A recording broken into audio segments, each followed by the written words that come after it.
وبشر القاتل بالقتل.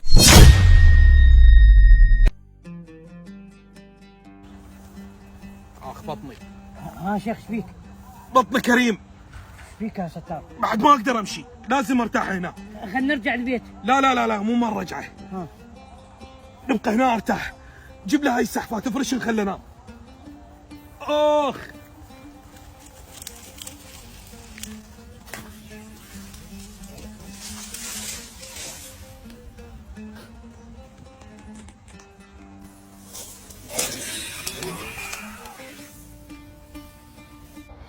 هسه خلصت من كريم النذل، ارجع للديره واقلهم للوادم.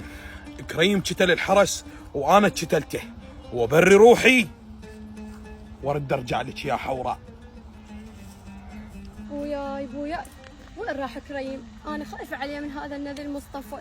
اروح اشوفه وين صار.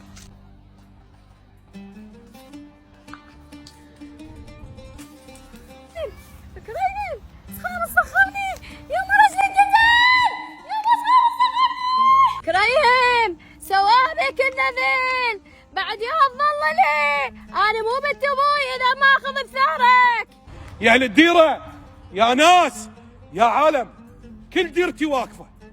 ابوي وعم عادل وحسام. انا بريء من كل شي سواه كريم وافعاله. هو اللي خطف بنت عم عادل، وهو اللي قتل عم حسام بويه، وهو اللي قتل الحراس واخذني وياه مكتف رهينه حتى ما احكي. وانا انهزمت. ولكم صيفي، ومنو يقول هذا الحكي صحيح؟ عم عادل نروح لبيته اذا ما انهزم هسه النذل.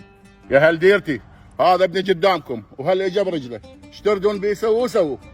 والله يا شيخنا انا اشوف هذا الكلام كل صحه ما اليه، وابنك واحد ملعب وله سوابق هواي. شيخ لعد يذب نظوره بالشاط وانا نقصته. شيخ احنا هسه نريد نعرف الحقيقة وين.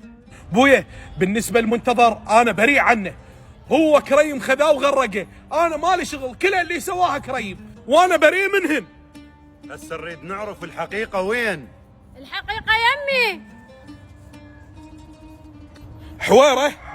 اي حويره يا مصيفي، اللي بيتك ببيتي وضيفتك وحسبتك مثل اخوي، واعتديت علي بالليل وانا رفضتك يا النذل، واللي رجعت رجلي ديرتك وشتلته بنص الطريق وجثته بالبستان وقدام هاي الوادم الا اخذ بثاري منك.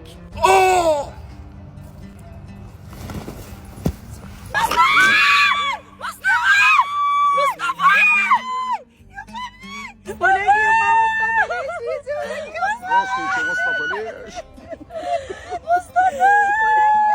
لا حول ولا قوة إلا بالله العلي العظيم.